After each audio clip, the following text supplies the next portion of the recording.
Les responsables du cadre d'échange de partis et de regroupement de partis politiques pour une transition réussie au Mali étaient face à la presse, hier, mercredi 29 septembre 2021, au mémorial Modibo Keïta de Bamako pour inviter les autorités de la transition à respecter le délai de la transition en cours.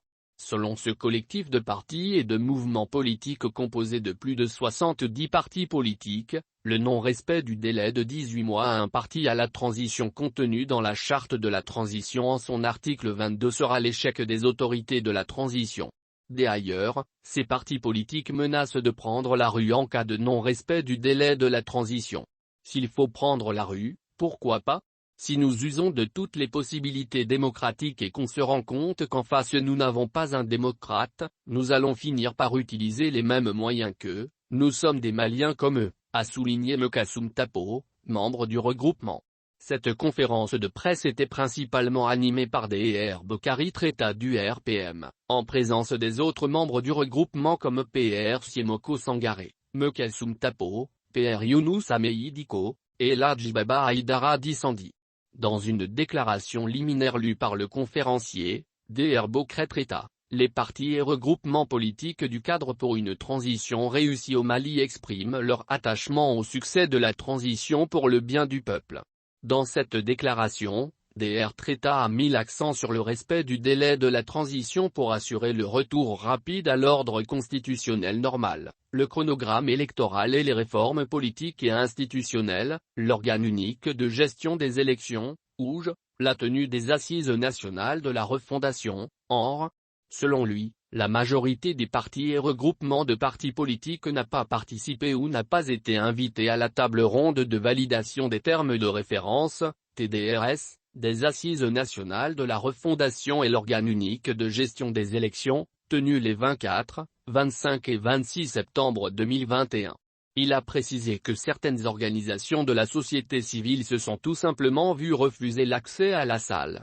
Le projet d'OUGE et des TDRS des Assises nationales de la refondation produit par le M5RFP, mouvement du 5 juin Rassemblement des forces patriotiques, regroupement de partis politiques et d'associations dont est issu le Premier ministre, a servi le document de base des travaux de la table ronde. Cela pose de réelles interrogations sur l'impartialité de la primature. Le document relatif à l'OUGE reconnaît une totale impuissance face aux questions de crédibilité, de transparence et de participation. Mais alors à quoi sert-il ?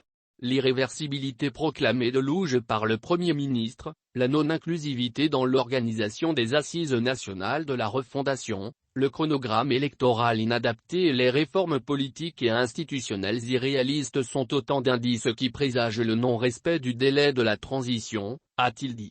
Au dire de DR Bokari Treta, certaines des plus hautes autorités de la transition méprisent ouvertement et publiquement le rôle des organisations politiques dans la vie de la République.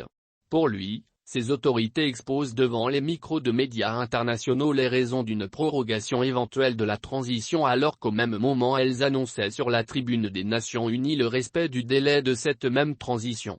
Le 25 septembre 2021, à la tribune des Nations Unies, le Premier ministre Tshogel Kokalamega a tenté de présenter la situation de dégradation sécuritaire profonde dans un langage peu diplomatique et conflictuel. Nous nous inquiétons de la démarche ainsi entreprise par le Premier ministre. Nous, partis et regroupements de partis politiques du cadre d'échange pour une transition réussie au Mali, au vu du manque criard de consensus prôné cependant par les autorités de la transition, au vu de tous les indices marquant le manque de volonté politique des autorités à respecter le délai de la transition, au vu de l'annonce sur une télévision étrangère par le Premier ministre de l'éventualité du report de la date des élections générales, rappelons au président de la transition, le colonel Assimi Goïta, son serment pris envers le peuple malien, révèle la déclaration de la coalition des partis politiques. DR Bokari Treta a rappelé aussi au Premier ministre son engagement pris face au CNT Conseil national de transition, et à la tribune des Nations Unies de respecter son PAG, plan d'action du gouvernement, dans les délais impartis à la transition.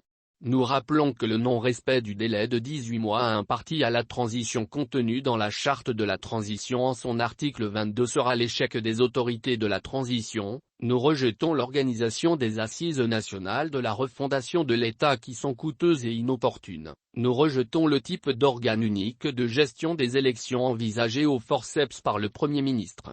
Nous soutenons la lutte contre l'impunité et la corruption et demandons à la justice d'agir en toute impartialité et dans le respect des droits de toutes les parties. Nous saluons les efforts de la communauté internationale aux côtés du Mali et les pays du Sahel dans la lutte contre le terrorisme, a indiqué Dr Boukari Treta. Répondant aux questions des journalistes, le conférencier, Dr Boukari Treta a fait savoir que les élections sont possibles dans le délai. Par ailleurs, il a signalé que le regroupement prévoit un forum pour la réussite de la transition. Quant à Siemoko Sangaré de l'Adema Passage, il dira que la transition est une période d'exception et tout doit être fait pour sortir de cette situation. Le regroupement, par la voix de Mekassoum Tapo du Morema, Mouvement pour la refondation du Mali, n'écarte pas la possibilité de prendre la rue pour le respect du délai de la transition. Le président de la transition a répété après le 24 mai que le délai de 18 mois sera respecté, son Premier ministre l'a répété devant les Nations Unies et le Conseil national de transition. Je crois que les 18 mois sont actés par le peuple malien et par la communauté internationale. Maintenant, ceux qui ont pris ces engagements, s'ils violent leurs paroles données, les conséquences en seront tirées. Nous sommes des gens responsables, nous ne sommes contre personne. Moi en tout cas, je ne me vois pas associé à d'autres actions que les actions légales et toutes les personnes qui sont ici sont dans cet état d'esprit, mais s'il faut prendre la rue, pourquoi pas? Si c'est comme ça qu'on doit s'exprimer pour arriver au pouvoir, si nous usons de toutes les possibilités démocratiques et qu'on se rend compte qu'en face nous n'avons pas un démocrate, nous allons finir par utiliser les mêmes moyens qu'eux. Nous sommes des Maliens comme eux, ils ne sont pas plus Maliens que nous, a-t-il martelé. Metapo affirme avoir vu venir cette prolongation de la transition. Il a invité le Premier ministre, Dr Tchogel Kokala Maïga à dialoguer avec la classe politique pour trouver une solution au problème. On va annoncer sur France 24 RFI qu'il y aura probablement une prolongation, peut-être de 2 semaines, peut-être de quelques mois. Sortons de cette duplicité. On a pris un engagement devant le peuple malien et on va dire sur une radio étrangère que peut-être, il y aura une prolongation. Il faut appeler la classe politique à dialoguer, c'est ça la solution, a conclu Metapo.